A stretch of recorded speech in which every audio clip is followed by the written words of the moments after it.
What is going on, ladies and gentlemen? Welcome back to the channel. My name is Paul. This is the Leeds Therapy. I do hope you're doing well. This is the midweek roundup on Friday. So it's kind of midweek / end of the week roundup. You'll notice that I am sporting the St. Patrick's Day top. I decided to purchase it because I thought it looked really, really good. I'm really impressed with the quality of it, actually.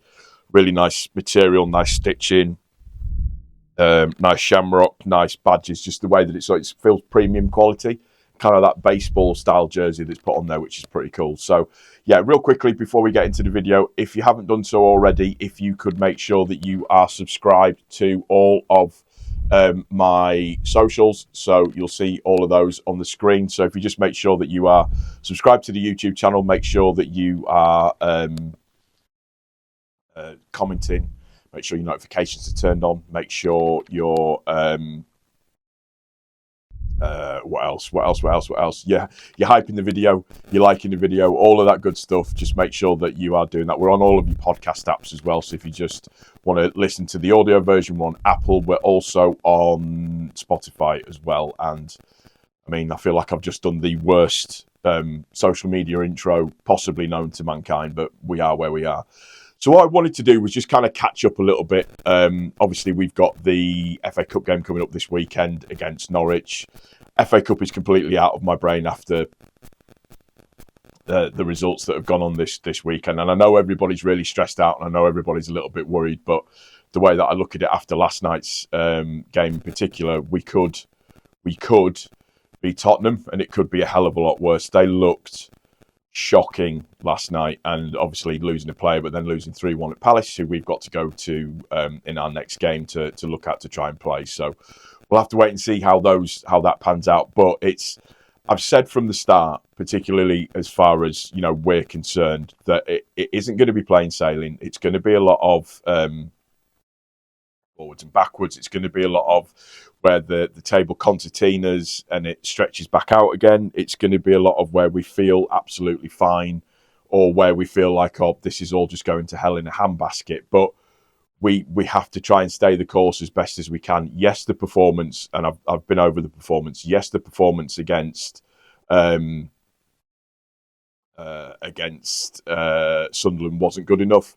Yes, I thought the team selection was wrong. All of that, but we've got to put it behind us, and we've got to move on to the next one now. That's where we need to be thinking. That's what we need to be looking at.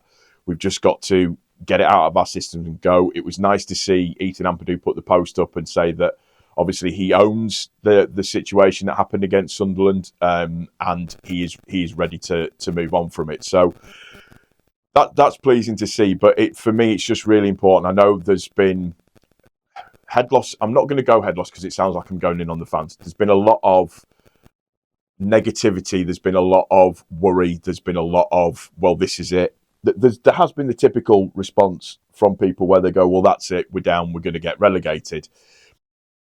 We're still in 15th. Yes, the gap's closed. That was always going to happen. That's the thing. We've got to realise that these things were always going to happen. There was always going to be a situation where the gap got a little bit smaller. That's the nature of where we are in the league. We just need to make sure that we do not put in another performance like the performance that we put in against Sunderland. We've got to make sure that we optimise what our availability is, what our capabilities are, and we do it right. I need us to move away from this kind of we know what squad we're going to be putting out. We've moved into that for the last 3 games. That doesn't work for us. We need to have that air of, unpredictability. We need to have that air of what's going on, what's happening, and just making sure that we're doing all the right things at the right time. And I'm hoping against hope that this match in particular is going to be a shot over the bow that boys need, that the manager needs, all of that good stuff, and we'll be able to move on. And we'll be able to do the right things at the right time when we're supposed to be doing it. That's what I'm praying for. That's what I'm hoping for. So yeah, getting that out of the way. Really, really interesting. I did listen to the Pete Lowy interview, obviously Westfield fame, major investor in Leeds United, and I did pay close attention to a lot of what he was saying. And I have to say, I really liked what he was saying, and I really, really liked the way that he came across on the interview that he gave to Don't Go to Bed Just Yet, you know, the unofficial Leeds podcast by the BBC. But I just was really interested to hear what he was saying, particularly with regards to the stadium, the fact that regardless of the league that we're in, the stadium will be going ahead. Regardless, that money's ring fenced. They've already spent somewhere between 10 and 20 million. It's started. He's officially said it has started now. So that is a real positive to look at. It was really interesting to listen to what he was saying about certain elements of when they eventually took over full control of the club, i.e. the 49ers side of things, and the investment from Lowy and Westfield investment, all of that kind of stuff. That the first season, obviously, when we got relegated, he said that Andrea spent probably 6 weeks too long trying to negotiate a deal with Parag, which consequently absolutely ruined the pre-season that time around. And obviously we needed to get a manager in. There was players that were going, players that were going to be staying, all of that good stuff. And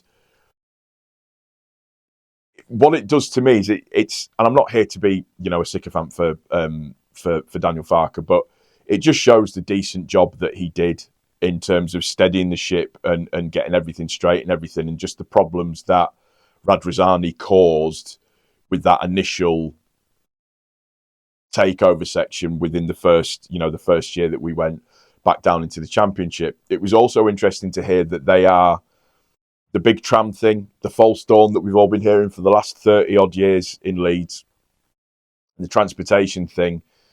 They have already started talks to actually make that happen, and it is something that they are very keen to do, something that they are very interested in doing. He made a really, really good point about where the M621 is and how that really separates South Leeds from the rest of Leeds and completely cuts it off, whilst also mentioning at the same time as well that you know, South Leeds just happens to be in the top 10 of the lowest social economic places in the UK, and that it's absolutely ripe and needs investment, and it should have happened a long time ago, and it should be happening. But the interesting point on that was that he was saying that obviously they're waiting for the government to sort of say, yeah, come on, let's go. And I'm talking about the improvements around the stadium that they're looking at. You know, they said that they could build a couple of thousand dwellings, is what he calls them. So some form of habitation for people.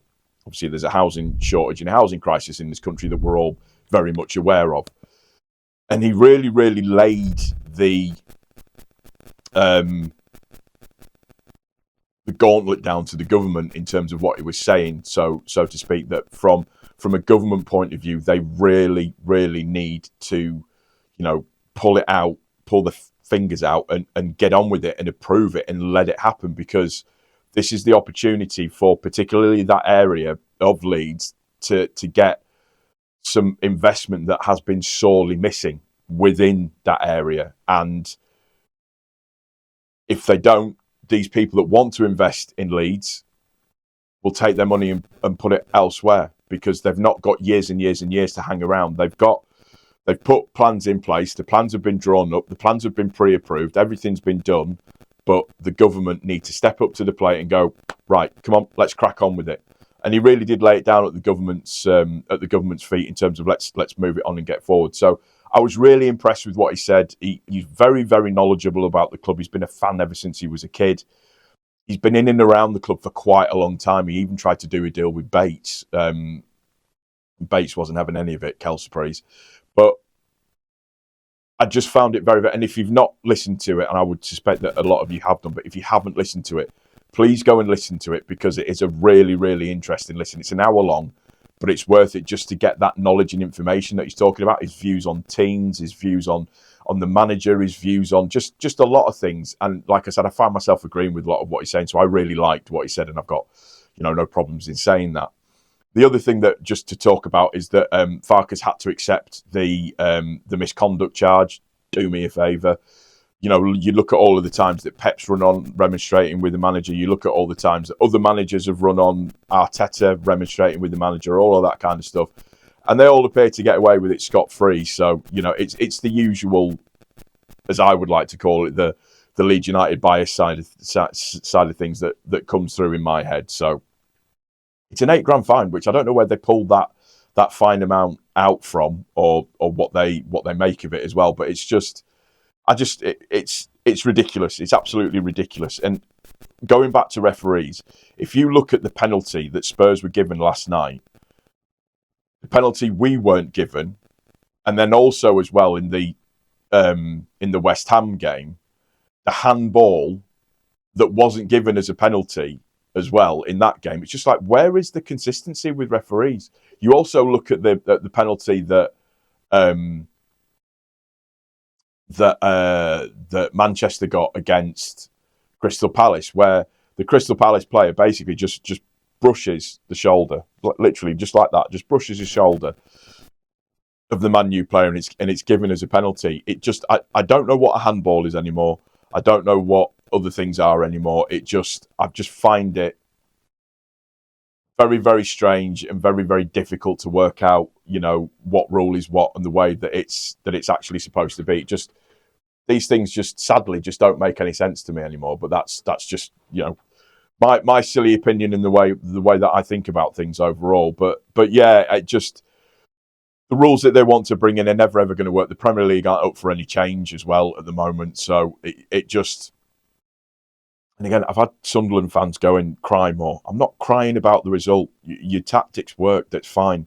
Just the standard of refereeing over this season has been hilarious at best, and at other times criminal. But, you know, that's a conversation for another day. I just wanted to come and bring a little update, as I usually try and do. Hopefully it's been okay and you've enjoyed what I've had to say. If you've had, please don't forget to click the like button. If you are new to the channel, make sure you subscribe. Make sure your notifications are turned on. Make sure that you are hyping the video. If you're listening on audio, make sure as well that you are liking the audio side of things for me. That would be greatly appreciated. I will probably be bringing out a review of the FA Cup game. I'm not going to do a preview of it, but I'll definitely do a review of the FA Cup game and have a bit of a chat about that as well. I do hope you're all doing well. Take care of each other. Most importantly, please, please, please take care of yourself. Thank you for stopping by as ever. I really do appreciate it. Highly recommend this. Go out and get it if you've not got it yet. I'm not affiliated, links or anything like that. Just, this is me, my own money spent on this, and I really like the quality of it. Like I said, take care of each other. Most importantly, take care of yourself. I'll see you on the next one, guys. Cheers.